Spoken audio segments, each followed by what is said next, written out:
Mesdames et messieurs, bonsoir et bienvenue sur Info TV dans cette édition spéciale qu'on vous propose. Ce soir, on va revenir complètement sur les annonces du président de la République qui ont duré 27 minutes, tournées dans un cadre inhabituel, le grand palais éphémère situé en face de la Tour Eiffel, pour ne surtout pas rappeler les précédentes vagues épidémiques. Et on parlera également du Tour de France, les dernières étapes cette semaine, et puis le 14 juillet, vous saurez tout sur les festivités.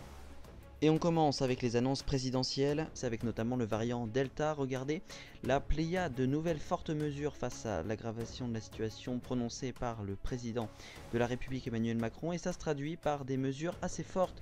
Le président qui avait voulu toujours un petit peu épargner les Français, eh bien il tape du poing sur la table et annonce par exemple le pass sanitaire étendu dès le 21 juillet, c'est la première date, 21 juillet, pour les plus de 12 ans, pour les événements de plus de 50 personnes. On passe donc des événements de plus de 1000 personnes à plus de 50 personnes.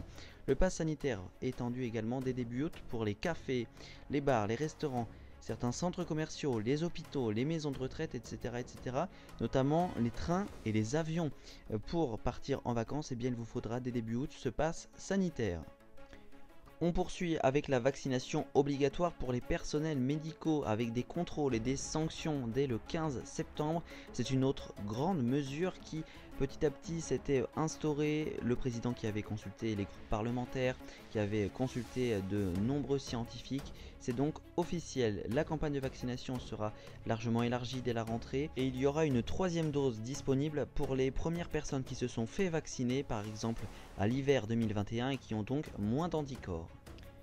Enfin, dernière grande mesure importante, le déremboursement des tests de confort dès octobre. Le président qui veut inciter donc encore une fois les Français à se faire vacciner, cela coûte 50 €, il faudra donc mettre la main à la poche dès octobre pour faire un test par exemple PCR dit nasopharyngé.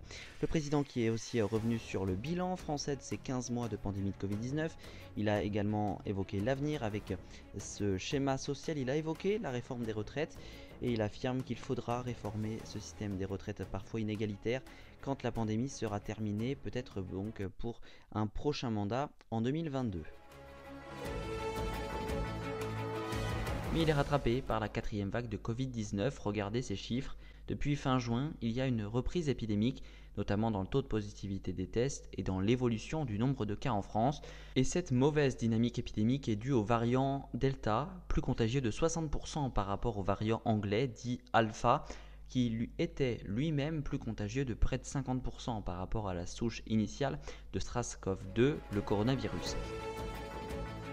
C'est enfin l'été, une chose est sûre, la majorité des Français rêvent de partir en vacances. Alors après un an d'épidémie, allons-nous pouvoir enfin nous évader et voyager? Une chose est sûre, ça risque d'être un casse-tête. En effet, alors que de nombreux Français pensaient être tirés d'affaire sur le Covid-19, la menace du variant Delta et d'un nouveau confinement, de nouvelles restrictions sanitaires, voire d'une quatrième vague, revient en force. Mais alors où allons-nous passer nos vacances d'été? Une chose est sûre, c'est qu'en Europe, les Français, vaccinés ou non, vont pouvoir se rendre dans la plupart des pays européens cet été. En prenant compte évidemment toujours les conditions sanitaires et la progression de ce variant Delta. Mais en tout cas, une chose est sûre, c'est qu'il sera impossible de voyager dans n'importe quel pays sans le pass sanitaire. Le pass sanitaire entré en vigueur dans l'Union européenne depuis le 1er juillet, dont le principe est très simple. Toute preuve de vaccination, un des cas de vaccin reconnus dans l'UE, de tests PCR, antigéniques ou de guérison du Covid-19, délivré par un État membre est automatiquement reconnu par les 26 autres. Mais malgré tout ça, l'objectif principal du gouvernement pour cet été est évidemment que les Français passent leurs vacances en France. On continue avec les cérémonies et les festivités du 14 juillet pour la fête nationale dénommée Gagner l'avenir. Cette année, eh bien, depuis la plus belle avenue du monde, de 10h à midi ce mercredi, il y aura 5000 participants avec le pass sanitaire, dont 4300 militaires pédestres, 25 000 personnes assises en tribune avec des jauges adaptées, un large dispositif pour tous les corps d'armée par exemple, et puis vous pouvez découvrir avec notre infographie le déroulement des festivités de la soirée depuis la Grande Arche de la Défense avec des mix de divers DJ, par exemple le DJ Bob Sinclair qui mixera à 20h30, avant 23h le grand feu d'artifice au Champ de Mars avec du public également masqué. Vous pouvez retrouver tous les détails sur notre site internet infotvgroup.wixsite.com/infotv avec notamment notre partenaire Flash Info Île-de-France pour l'actualité locale. le déroulement de la cérémonie plus précisément, qui sera bien évidemment à suivre en direct sur toutes nos plateformes, avec dès 10h l'ouverture du défilé traditionnel de l'armée de terre avec le régiment pédestre du Tchad.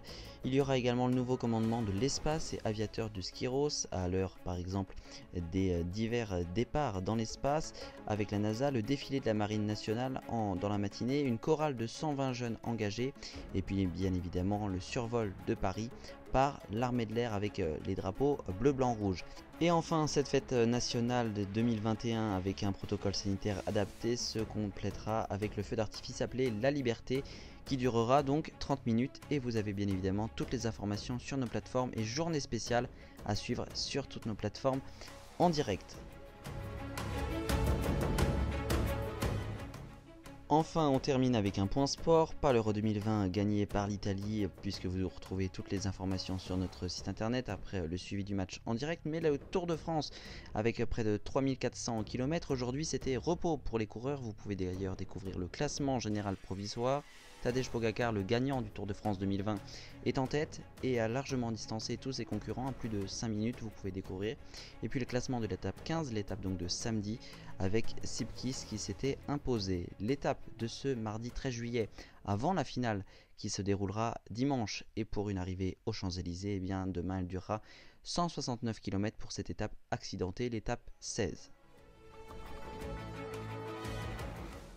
Voilà, c'est la fin de cette édition spéciale. Merci à tous de nous avoir suivis tout au long de la journée pour la journée spéciale Covid-19.